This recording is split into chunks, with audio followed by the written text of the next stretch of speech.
Hello students. तो कैसे हैं आप सब। आज का आपका टॉपिक है एपिलेप्सी।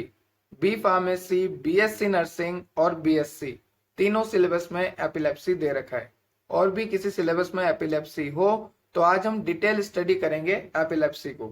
एपिलेप्सी होती क्यों है, किस में खराबी आने की वजह से होती है, एपिलेप्सी में क्या साइन एंड सिम्टम्स होते हैं, इसका डायग्नोसिस हम कैसे करें, प्रिवेंशन कैसे करें, ट्रीटमेंट कैसे करें, सब कुछ एपिलेप्सी का A to Z आज इस लेक्चर में पढ़ने वाले हैं। और ऐसा नहीं है कि सिर्फ पढ़ने वाले हैं, सारा इसी लेक्चर में याद होगा, ये मेरी गारंटी। बस आपको ध्यान से सुनना है। अगर आपको और लेक्चर देखने हैं तो मैंने प्लेलिस्ट की लिंक जो है डिस्क्रिप्शन में दे रखी है। और अगर आपको नोट्स डाउनलोड करने हैं पीडीएफ फॉर्मेट में तो आप टेलीग्राम से जुड़िए। वहां पर मैंने आपको व्हाट्सएप के बारे में बता रखा है, व्हाट्सएप ग्रुप के बारे में। आप व्हाट्सएप ग्रुप फीचर से जुड़िए और वहां से आप नोट्स को डाउनलोड कर सकते हैं। तो चलो शुरू करते हैं आज का लेक्चर। तो एपिलेप्सी को स्टार्ट करने से पहले आपको न्यूरॉन की इंफॉर्मेशन होनी चाहिए कि न्यूरॉन जो है सिग्नल को ट्रांसमिट कैसे करता है। तो चलिए मैं आपको लेकर चलता हूँ एक रफ पेज पे, जहां पर मैं आपको बताता हूँ कि न्यूरॉन जो है सिग्नल को कैसे ट्रांसमिट करता है। तो सबसे पहले यहाँ पर मैं न्यूरॉन की एक रफ स्ट्रक्चर बनाता हूँ। Suppose this is the neuron. Okay, ये एक्सोन पार्ट है न्यूरॉन का। आप सभी ने न्यूरॉन की स्टडी करी होगी एचएपी में, नहीं करी तो आज ही जाके करें, मैंने लेक्चर बना रखा है। दिस इज द डेंड्राइट्स, जहां पर रिसेप्टर होते हैं जिससे सिग्नल रिसीव होता है। तो जैसे यहाँ से सिग्नल रिसीव होता है ये सिग्नल बढ़ता है एक्सोन की तरफ। और यहाँ पर लास्ट में क्या होते हैं, छोटे छोटे वेसाइकल होते हैं इस तरह से, और इस वेसाइकल में फिल होता है न्यूरोट्रांसमीटर। ठीक है, जैसे ही सिग्नल आता है यहाँ पर, यहाँ तक जैसे ही सिग्नल पहुंचता है कैल्शियम अंदर आना शुरू हो जाते हैं। यहाँ पर टर्मिनल पे कैल्शियम अंदर आना शुरू हो जाते हैं। देखिए ध्यान से सुनिए, सबसे पहले सिग्नल आया डेंड्राइट्स के पास क्योंकि डेंड्राइट्स पे रिसेप्टर है। फिर ये सिग्नल एक्सोन के थ्रू आगे बढ़ा। ठीक है, फाइनली यहाँ पर वेसाइकल्स होते हैं जिसके अंदर ये न्यूरोट्रांसमीटर फेल होता है। न्यूरोट्रांसमीटर केमिकल मैसेंजर होते हैं जो कि वेसाइकल के अंदर होते हैं। अब जैसे ही सिग्नल आ रहा है एक्सोन के थ्रू होते हुए, जैसे ही सिग्नल टर्मिनल पे आया, टर्मिनल मतलब ये एंड पोजीशन पे आया, यहाँ पर कैल्शियम आयन जो है अंदर आना स्टार्ट होते हैं। और ये कैल्शियम आयन जैसे ही अंदर आएंगे, ये कैल्शियम आयन जो है फ्यूज हो जाएंगे इस वेसाइकल से। और जैसे ही फ्यूज होंगे ये वेसाइकल आगे होके फ्यूज होगी और अपने न्यूरोट्रांसमीटर यहाँ पे रिलीज कर देगी। तो वेसाइकल ने न्यूरोट्रांसमीटर कब रिलीज किए, जब कैल्शियम अंदर आया। और कैल्शियम कब अंदर आया, जब सिग्नल आया एक्सोन में। और एक्सोन में कब सिग्नल आया, जब सिग्नल डेंड्राइट से आया। तो सबसे पहले डेंड्राइट से सिग्नल आ रहा है एक्सोन में, और एक्सोन में सिग्नल आने के बाद कैल्शियम जो है अंदर आएगा। और कैल्शियम जैसे ही अंदर आएगा ये वेसाइकल में जो न्यूरोट्रांसमीटर भरे हुए हैं ये वेसाइकल फ्यूज हो जाएगी और न्यूरोट्रांसमीटर जो है निकल जाएंगे। और जैसे ही न्यूरोट्रांसमीटर निकलेंगे यहाँ पर अगला न्यूरॉन जो है तैयार रहेगा और ये जो है इन न्यूरोट्रांसमीटर से बाइंड हो जाएगा। इस अगले न्यूरॉन के जो रिसेप्टर है उससे ये न्यूरोट्रांसमीटर जाके बाइंड हो जाएंगे। क्लियर है? ठीक है सर, यहाँ तक हमें समझ में आ गया कि सबसे पहले सिग्नल आएगा डेंड्राइट्स के पास, वो सिग्नल एक्सोन में जाएगा। और एक्सोन में जाने के बाद वहां पर जो वेसाइकल होती है जिसमें न्यूरोट्रांसमीटर होते हैं, तो कैल्शियम आयन अंदर आएगा। क्यों आ रहा है कैल्शियम आयन अंदर, क्योंकि एक्सोन के पास तक सिग्नल आ गया। अब जैसे कैल्शियम आयन अंदर आएगा ये वेसाइकल जो है फ्यूज होगी और यहाँ से न्यूरोट्रांसमीटर निकलेगा। और ये न्यूरोट्रांसमीटर जो है दूसरे न्यूरॉन के ऊपर जो रिसेप्टर है, this is the receptor are, इस रिसेप्टर से जाके ये बाइंड हो जाएंगे और सिग्नल आगे बढ़ेगा। अब यहाँ पर न्यूरोट्रांसमीटर की कहानी है। जो ये न्यूरोट्रांसमीटर निकल रहे हैं इन्हें हमें देखना है। यहाँ पर जो न्यूरोट्रांसमीटर निकल रहे हैं वो दो तरह से होते हैं, एक तो वो एक्साइटेटरी हो सकता है, एक वो इनिबिटरी हो सकता है। ओके, एक्साइटेटरी का मतलब है जो सिग्नल को आगे बढ़ाए और फटाफट फटाफट सिग्नल कैरी करे, वो हो गया एक्साइटेटरी। नाम से पता लग रहा, उत्साहित, एक्साइटेड वाला। एक होता है इनिबिटरी जो रोक के रख ले, सिग्नल ही ना बढ़ने दे। तो इनिबिटरी का सबसे बेस्ट एग्जांपल है GABA, जिसको हम कहते हैं GABA. GABA is the main inhibitory neurotransmitter. And excitatory का सबसे बेस्ट एग्जांपल अगर मैं ब्रेन में बात करूं तो ग्लूटामेट है। कौन है? Glutamate. Okay, glutamate, MATE। Okay, तो एक्साइटेटरी का सबसे मेन इंपॉर्टेंट एग्जांपल है न्यूरोट्रांसमीटर का हमारे ब्रेन में ग्लूटामेट, और इनिबिटरी का है गाबा। अब होता क्या है इस कंडीशन में, जो एपिलेप्सी की कंडीशन होती है, यहाँ पर जो हमारे न्यूरॉन्स है वो सारे एक्टिव हो जाते हैं, और वो भी खतरनाक तरीके से। सारे न्यूरॉन जो है एक्टिव हो जाते हैं। सपोज करो ये एक न्यूरॉन है, ये दूसरा न्यूरॉन है, ये तीसरा न्यूरॉन है, तो लाइन से ये जो न्यूरॉन है ये सारे फटाफट एक्टिवेट हो जाते हैं। और ये एक्टिवेट होने की वजह से आपको मिर्गी का दौरा, एपिलेप्सी क्या है, मिर्गी का दौरा, ठीक है, सुना होगा ना आपने, देखा भी होगा, मिर्गी का दौरा हो जाता है लोगों को फटाफट। तो मिर्गी का दौरा में होता क्या है, मिर्गी को दौरे को हम बोलते हैं इंग्लिश में एपिलेप्सी। एपिलेप्सी में होता क्या है कि जो सारे न्यूरॉन्स होते हैं ना वो ब्रेन के, वो फटाफट एक्टिव हो जाते हैं, एक सीरीज में एक्टिव हो जाते हैं। जैसे कोई ब्रेन का ये पार्ट है तो ये पूरा पार्ट एक्टिव हो जाएगा और हाइपर एक्टिव हो जाएगा। अब इसकी वजह से क्या होगा, अगर ये हाइपर एक्टिव हो गया तो आपके सारे न्यूरॉन एक्टिवेट हो जाएंगे, और सारे न्यूरॉन एक्टिवेट हो जाएंगे तो आपको मिर्गी का दौरा पड़ सकता है। ठीक है, अब देखेंगे कि मिर्गी का दौरा कितना तरीके का होता है, अभी देखेंगे। पर आपको इतना क्लियर हुआ ना मिर्गी का दौरा क्यों पड़ता है, क्योंकि आपके ब्रेन के, suppose this is the brain, और ब्रेन का कोई पार्ट, सपोज ये कोई हेमिस्फीयर है, ये पूरा अफेक्ट हो गया, तो यहाँ पर क्या होगा, जितने भी न्यूरॉन्स है वो सारे एक्टिवेट हो जाएंगे। एक्टिवेट हो जाएंगे मतलब आपको एपिलेप्सी हो जाएगा। तो एपिलेप्सी क्यों होता है कि ब्रेन के सारे न्यूरॉन एक साथ एक्टिवेट हो जाए, उनमें रैपिड फायरिंग हो। क्या बोलोगे आप, रैपिड फायरिंग। फायरिंग का मतलब होता है सिग्नल को ट्रांसमिट करना, और रैपिड का मतलब बहुत तेज तेज। तो बहुत तेज तेज सिग्नल को ट्रांसमिट करेंगे मतलब सारे ही एक्टिवेट हो गए, सारे ही एक्टिवेट हो गए मतलब एपिलेप्सी हो गई। ठीक है, तो एक टाइम पे सारे ही न्यूरॉन के एक्टिवेशन को हम बोलेंगे एपिलेप्सी। तो देखिए एपिलेप्सी एक सेंट्रल नर्वस सिस्टम की बीमारी है, न्यूरोलॉजिकल डिसऑर्डर है। ये अनप्रिडिक्टेबल होता है, चलते चलते आदमी को एपिलेप्सी हो जाती है, मतलब पेशेंट में सिम्टम्स आने लग जाते हैं, जैसे चलते चलते आदमी रुक जाता है, तो उस तरह के हम सीजर्स को बोलते हैं एब्सेंट सीजर। अभी हम देखेंगे आगे डिटेल में सीजर्स कितना तरीके से होते हैं, पर ये जो है अनप्रिडिक्टेबल होता है, कभी भी आ सकते हैं पेशेंट में, कभी भी। चलिए देखिए यहाँ पे सीजर्स की आपको डेफिनेशन भी दे रखी है कि सीजर एक ऐसी कंडीशन है जब आपकी ब्रेन के न्यूरॉन जो है सिंक्रोनसली एक्टिव, मतलब सारे न्यूरॉन एक ही टाइम पे सेम टाइम पे एक्टिव हो जाते हैं, उसे हम कहते हैं सीजर आ गया।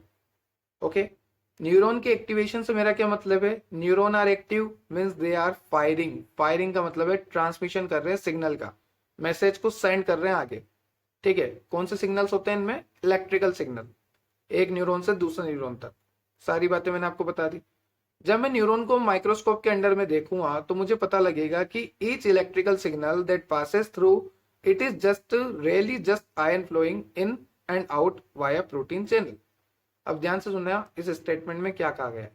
जब मैंने न्यूरॉन को ध्यान से देखा तो मैंने आपको बोला था ना, यहाँ ये एक्सोन है, ओके, यहाँ पे वेसाइकल है, वेसाइकल के अंदर न्यूरोट्रांसमीटर है, एक्सोन में सिग्नल आएगा, फिर कैल्शियम अंदर आएगा, इस वेसाइकल से फ्यूज होगा, और ये वेसाइकल फ्यूज होकर न्यूरोट्रांसमीटर निकालेगी, ये मैंने आपको बोला था। पर जैसे ही एक्सोन में सिग्नल आएगा ना, यहाँ पर चैनल्स खुलेंगे, सोडियम चैनल, पोटेशियम चैनल, ये सारे चैनल खुलेंगे, जिसकी वजह से अंदर पॉजिटिव चार्ज आएगा। क्या आएगा, पॉजिटिव चार्ज। आई रिपीट, जो हमारा न्यूरॉन है उसमें सोडियम चैनल, पोटेशियम चैनल लगे हुए हैं, तो ये सारे चैनल खुल जाएंगे जब सिग्नल आएगा, और सारे चैनल खुलेंगे तो सोडियम अंदर आएगा, पोटेशियम अंदर आएगा, तो अंदर क्या होगा, पॉजिटिविटी बढ़ेगी। एक्सोन के अंदर जो है पॉजिटिव चार्ज हो जाएगा, पॉजिटिव पॉजिटिव पॉजिटिव पॉजिटिव। और ये पॉजिटिव चार्ज आया कहां से, एक्सोन के अंदर। अरे सर अभी तो आपने बताया कि एक्सोन के ऊपर सोडियम और पोटेशियम पंप होते हैं, और जैसे ही एक्सोन में सिग्नल आता है ये दोनों पंप खुल जाते हैं और सोडियम अंदर आ जाता है, और सोडियम के ऊपर प्लस चार्ज होता है, और अगर प्लस चार्ज अंदर आएगा तो प्लस तो होगा ना। तो यहाँ पर यही लिखा है कि चार्ज की वजह से हो रहा है जो भी हो रहा है। This ion flow control through neurotransmitter, बिल्कुल न्यूरोट्रांसमीटर की कंट्रोल में है। अब न्यूरोट्रांसमीटर क्या होते हैं, देखो कुछ एक्साइटेटरी होते हैं, ठीक है, कुछ इनिबिटरी होते हैं, इनिबिटरी जो रोक दे सिग्नल को, एक्साइटेटरी जो सिग्नल को आगे ले जाए। यहाँ पे लिखा हुआ है देखिए, tell the cell to open ion channel and relay electrical message, मतलब मैसेज को आगे बढ़ाने वाले। और ये क्या करते हैं, क्लोज कर देते हैं आयन चैनल को। जो आयन चैनल एक्सोन पे खुलते हैं ना, ये उन्हें बंद कर देते हैं। अगर बंद कर देंगे तो एक्सोन का सिग्नल आगे नहीं बढ़ेगा। देखो यहाँ पे जो एक्सोन है, अब इसके जो आयन चैनल है ये खुलने जरूरी है, तभी पॉजिटिव चार्ज अंदर आएगा, तभी सिग्नल जो है आगे बढ़ेगा। और ये कौन सा चैनल है, सोडियम पोटेशियम चैनल। जब ये खुलेंगे तभी पॉजिटिव चार्ज अंदर आएगा और सिग्नल आगे बढ़ेगा, तभी ये वेसाइकल फ्यूज होगी। ठीक है, तो कुछ एक्साइटेटरी होते हैं, कुछ इनिबिटरी होते हैं। इनिबिटरी इन चैनल को खुलने नहीं देते, बंद कर देते हैं। During seizure cluster of neuron in the brain become temporarily impaired. देखो क्या होता है कि सीजर्स के दौरान, जब भी सीजर्स होते हैं, मिर्गी का दौरा जब भी आता है, आपके ब्रेन में जितने भी न्यूरॉन हैं वो सारे एक्टिवेट हो जाते हैं। Start sending out of a ton of excitatory signal over and over. और क्या करते हैं वो, टन ऑफ एक्साइटेटरी सिग्नल, मतलब बहुत सारे एक्साइटेटरी सिग्नल जो है रिलीज करना शुरू कर देते हैं। एक तरह से यूं मानो शॉर्ट सर्किट हो जाता है, फटाफट फटाफट न्यूरॉन एक्टिवेट हो जाते हैं, फटाफट फटाफट जितने भी न्यूरॉन है सारे एक्साइटेटरी रिलीज करते हैं न्यूरोट्रांसमीटर, और सारे एक्टिवेट हो जाते हैं, और एक तरह से झटका टाइप होता है। ठीक है, तो एपिलेप्सी में क्या लगता है, मिर्गी का दौरा, झटका।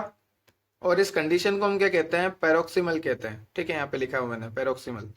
चलिए आगे चलते हैं। This paroxysmal discharges is throughout the happen due to either too much excitation और लेस इनिबिशन। अब ये पैरोक्सिमल की कंडीशन का मतलब क्या है? पैरोक्सिमल की कंडीशन का तो यही मतलब हुआ ना कि हमारे जो न्यूरॉन है उनमें फायरिंग हो गई।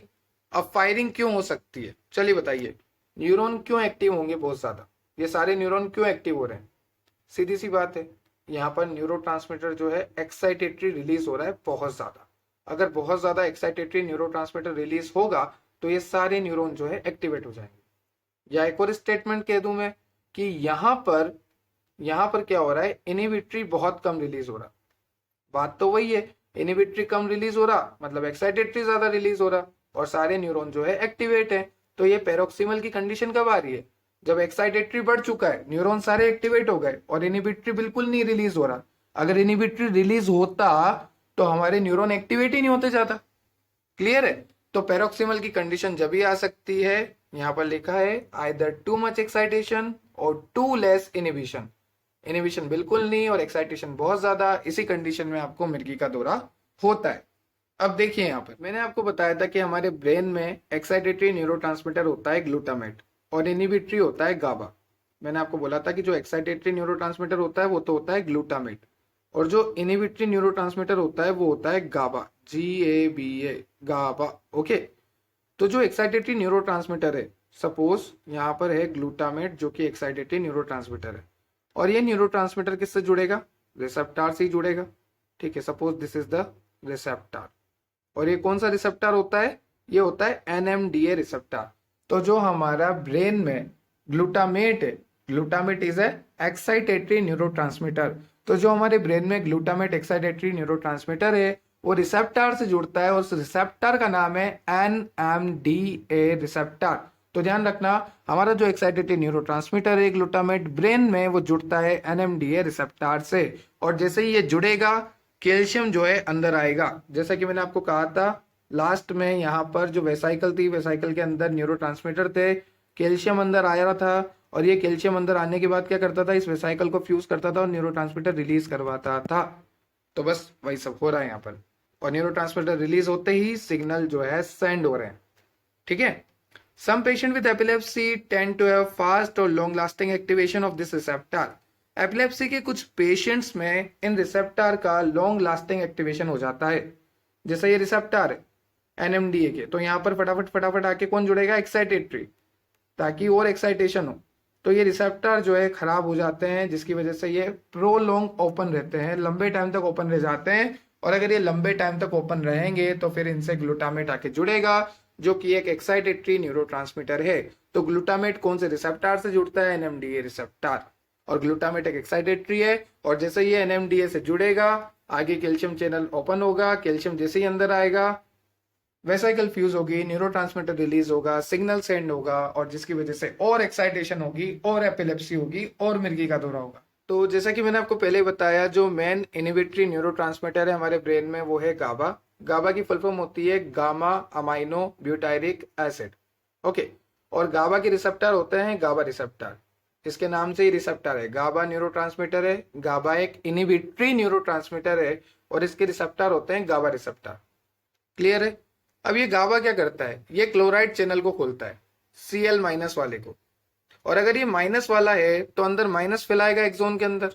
सपोज एक्साइटेशन कब हो रही थी? ये एक्सोन है और एक्साइटेशन में क्या हो रहा था कि सोडियम और पोटेशियम चैनल खुल रहे थे और सोडियम के ऊपर भी प्लस चार्ज, पोटेशियम के ऊपर भी प्लस चार्ज, Na+K+, तो जिसकी वजह से एक्सोन के अंदर plus plus plus plus plus, तो एक्साइटेशन हो रही थी और सिग्नल सेंड हो रहा था। पर अगर एक बात सुनो कि यहाँ पर क्लोराइड चैनल में खोल दूं Cl- वाला, तो सारे Cl अंदर आएंगे तो अंदर क्या होगी? नेगेटिविटी, और अंदर नेगेटिविटी होगी तो सिग्नल सेंड ही नहीं होगा क्योंकि सिग्नल तो पॉजिटिव वाली कंडीशन में सेंड हो रहा था जब सोडियम पोटेशियम खुल रहे थे। पर अगर सोडियम पोटेशियम चैनल की जगह में क्लोराइड चैनल खोल दूं तो Cl- जैसे ही अंदर आएगा अंदर नेगेटिव नेगेटिव हो जाएगा तो फिर सिग्नल जो है रुक जाएगा। तो गाबा सिग्नल कैसे रोकता है? गाबा जो है गाबा रिसेप्टर से जुड़ता है, क्लोराइड चैनल को खोलता है और नेगेटिव चार्ज जो है सिग्नल को इनहिबिट कर देता है। ठीक है, some patient with epilepsy seem to have genetic mutation in their GABA receptor are dysfunctional. अब कुछ पेशेंट्स में क्या होता है, सपोज ये यहाँ पर मैंने खड़ा कर रखा है आपका दुश्मन, ठीक है। अब इसको क्या हुआ, इसके गाबा रिसेप्टर खराब हो गए, GABA, इसके गाबा रिसेप्टर खराब हो गए। अगर गाबा रिसेप्टर खराब हो गए तो गाबा तो रिलीज हो रहा है, न्यूरोट्रांसमीटर तो रिलीज हो रहा है, पर ये न्यूरोट्रांसमीटर इस रिसेप्टर से आके बाइंड ही नहीं हो पा रहा क्योंकि ये रिसेप्टर खराब। और अगर ये रिसेप्टर खराब तो फिर क्लोराइड चैनल कौन खोलेगा, कोई नहीं खोल सकता। तो इस कंडीशन में क्या होगा कि गाबा तो बनेगा बॉडी में, गाबा तो बन रहा है, GABA गाबा तो बन रहा है आपका गामा अमाइनो ब्यूटारिक एसिड, पर ये रिसेप्टर से नहीं जुड़ पा रहा। This is the receptor. क्यों नहीं जुड़ पा रहा, क्योंकि ये रिसेप्टर खराब हो गए। और अगर ये रिसेप्टर से नहीं जुड़ पाएगा तो नेगेटिव चार्ज अंदर नहीं आएगा, क्लोराइड चैनल नहीं खुलेगा, सिग्नल इनहिबिट नहीं होगा।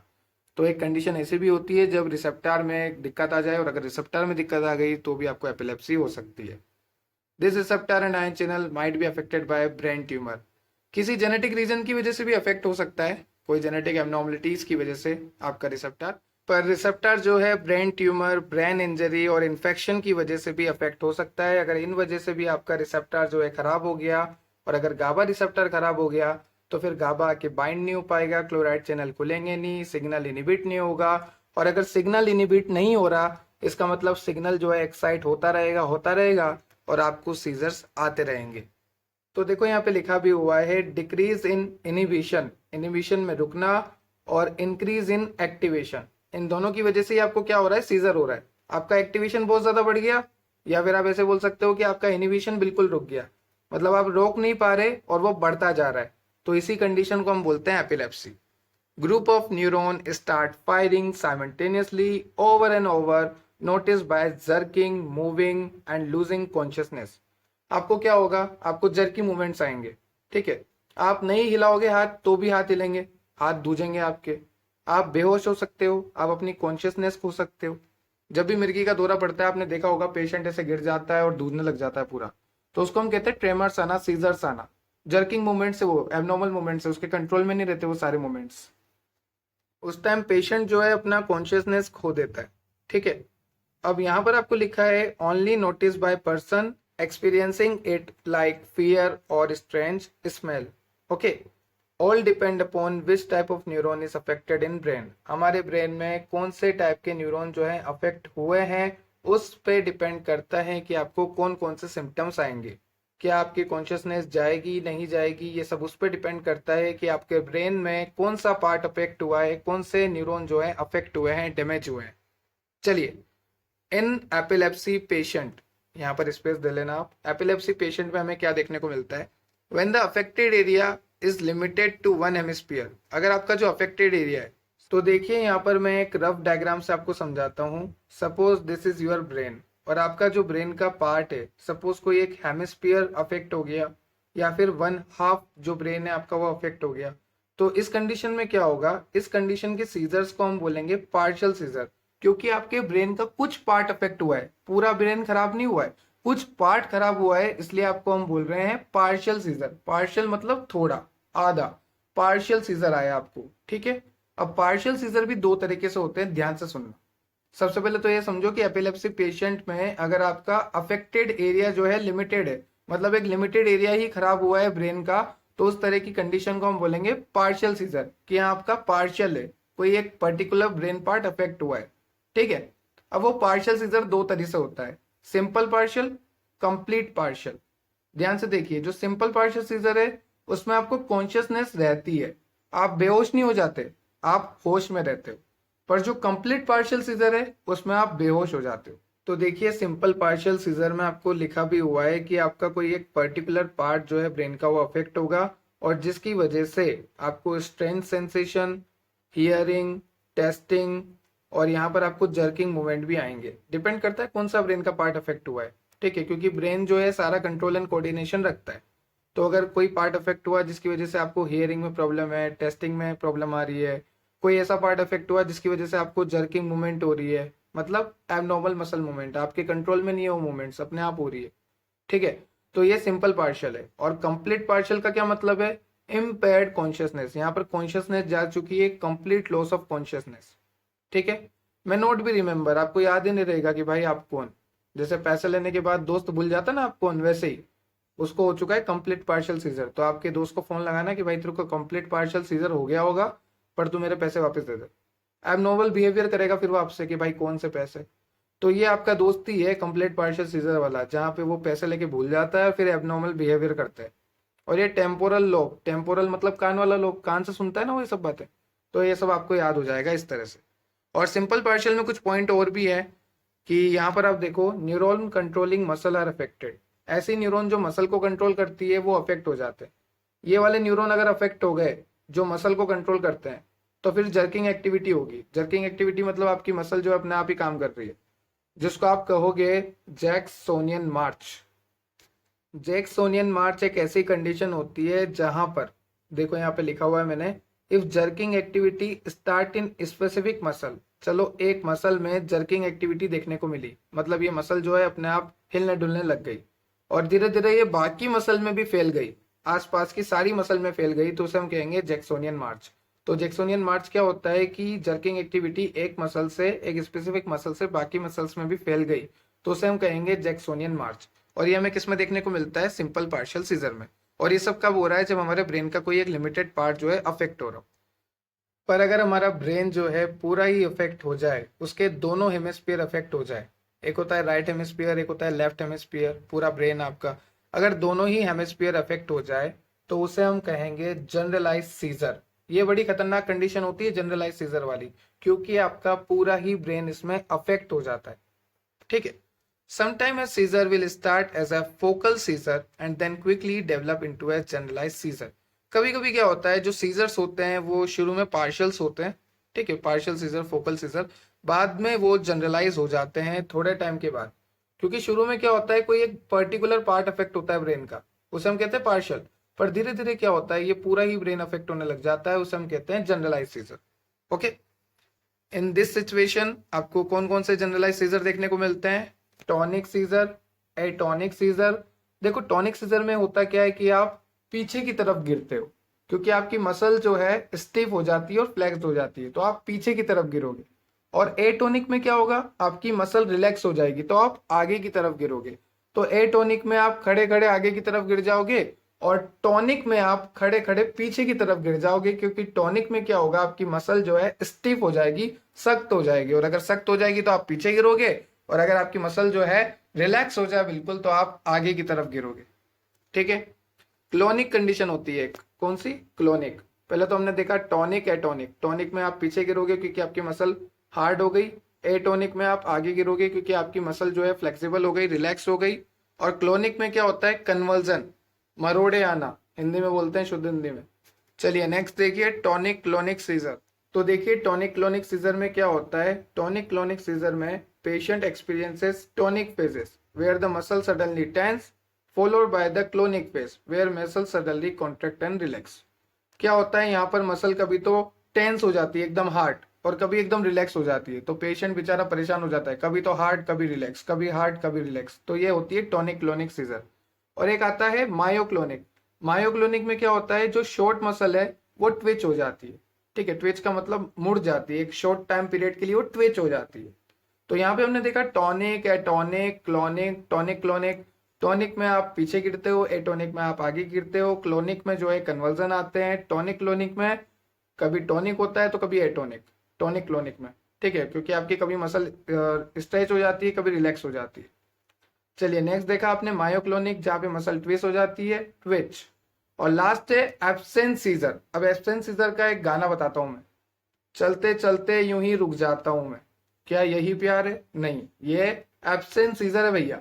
क्योंकि अगर आप चलते चलते रुक जाते हो, आप रुक गए यहाँ पर चलते चलते, तो आपको एब्सेंट सीजर है, कोई प्यार व्यार नहीं है, प्यार नाम का कुछ नहीं होता। ठीक है, एब्सेंट सीजर है।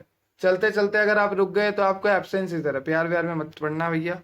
चलो आगे चलते हैं। अगर ये सीजर आपको 5 मिनट से ज्यादा आ जाए, आपने देखा होगा कोई भी मिर्गी का दौरा होता है किसी को भी, तो उसको चप्पल सूंघाते हैं, बिल्कुल गलत है, वाहियात तरीका है। किसी ने बोल दिया तो हम सब मानने लग गए। मिर्गी का दौरा 2 से 3 मिनट में अपने आप सही हो जाता है, और लोगों को लगता है चप्पल सूंघाने से सही हुआ, मोजे सूंघाने से सही हुआ, बिल्कुल गलत है। और अगर मिर्गी का दौरा 5 मिनट से लंबा चल गया तो फिर उसे हम बोलते हैं एपिलेप्टेसिस, और ये बहुत खतरनाक कंडीशन हो रही है, इसमें जान भी जा सकती है एपिलेप्टेसिस में। एपिलेप्टिसिस क्या होता है कि मिर्गी का दौरा 5 मिनट से ज्यादा या 5 मिनट तक अगर आपको होता है तो। देखो मैंने यहाँ पे लिखा भी हुआ है कि जो एपिलेप्टिसिस है वो एक मेडिकल इमरजेंसी है, लाइफ थ्रेटनिंग है, आपको सही टाइम पे इलाज करवा लेना चाहिए। अगर आपने सही टाइम पे इलाज नहीं करवाया तो आपकी जान जा सकती है। Patient is treated with benzodiazepine. अब ये बेंजोडाइजेपिन क्या है? बेंजोडाइजेपिन ऐसी ड्रग है जो आपके सेंट्रल नर्वस सिस्टम के फंक्शन को स्लो कर देती है। और कैसे स्लो करती है? क्लोराइड चैनल खोल के। ठीक है, गाबा वाला काम करती है बेंजोडाइजेपिन। तो बेंजोडाइजेपिन आप मेडिसिनल केमिस्ट्री 4th सेमेस्टर में पढ़ोगे और काफी डिटेल में पढ़ोगे, और इससे आपको 10 मार्क्स का क्वेश्चन आएगा वहां पे, अभी से लिख के ले लो। ठीक है, चलिए यहाँ पे आपको लिखा भी हुआ है, help in enhancing GABA effect. GABA के इफेक्ट को बढ़ाती है। कैसे बढ़ाती है? बेंजोडाइजेपिन जो है क्लोराइड चैनल खोल देगी, और क्लोराइड चैनल अगर खोल देगी तो एक्सोन के अंदर क्लोराइड आ जाएगा, नेगेटिव नेगेटिव चार्ज आ जाएगा, नेगेटिव चार्ज आ जाएगा तो सिग्नल बंद हो जाएगा। अब देखेंगे अपन इसके, sometime patient can experience confusion और पैरालिसिस। हाँ जी, कंफ्यूजन हो जाता है कि आप कौन आप कौन, और पैरालिसिस हो जाता है, पूरा हाथ पांव सब ऐसा पैरालाइज्ड हो जाते हैं। पैरालिसिस तो सुना होगा आपने, इंडियन बहुएं जो सीरियल में आती है उन सबको यही होता है, उनके पति को, कभी उनको मारने वाले को। ठीक है, जो प्रेग्नेंट बहुएं होती है इंडियन सीरियल में, वो गिर जाती है सीढ़ियों पे से, धूम तना ना गिरती जाती है। तो वैसे ही पैरालिसिस की कंडीशन भी आती है, दुश्मन पैरालाइज हो जाता है साउथ की मूवीज में। तो ये है पैरालिसिस। अब देखते हैं डायग्नोसिस पता कैसे करें कि आपको एपिलेप्सी है। अब आप बोलोगे सर मिर्गी का दौरा होगा तो अपने आप पता लग जाएगा। अरे तो कोई नाटक भी तो कर सकता है, कोई कैदी नाटक कर रहा हो कि मुझे मिर्गी के दौरे हैं, भाग जाए वो। डायग्नोसिस तो करना पड़ेगा ना, डायग्नोसिस तो करना पड़ेगा। बहाने से याद आया, अभी आश्रम जो वेब सीरीज है वो काफी अच्छी चल रही है। तो आश्रम में आसाराम जी ने क्या झूठ बोला था कि उनका जो है पेनिस इरेक्शन नहीं होता, तो डॉक्टर ने इंजेक्शन लगाया और आसाराम का झूठ जो है खड़ा हो गया। समझ रहे हो? चलिए डायग्नोसिस की बात करते हैं। सबसे पहला है ब्रेन इमेजिनिंग। ब्रेन इमेजिनिंग में हम क्या कर सकते हैं? एमआरआई और सीटी स्कैन। एमआरआई का मतलब होता है मैग्नेटिक रेजोनेंस इमेजिनिंग, और सीटी स्कैन का मतलब होता है कंप्यूटेड टोमोग्राफी। इन दोनों से हम ब्रेन की एबनॉर्मलिटीज को देख सकते हैं कि ब्रेन में कोई दिक्कत आ रही है, दिक्कत आ रही है तो कौन से पार्ट में आ रही है। हम कर सकते हैं इलेक्ट्रोइंसेफेलोग्राम। इलेक्ट्रोइंसेफेलोग्राम का मतलब है कि हम ब्रेन का स्ट्रक्चर देख सकते हैं, जैसे आपने हार्ट का देखा होगा PQRS इस तरह से, तो वैसे ही आप इलेक्ट्रोइंसेफेलोग्राम कर सकते हैं, ब्रेन का भी देख सकते हैं इलेक्ट्रिकल सिग्नल।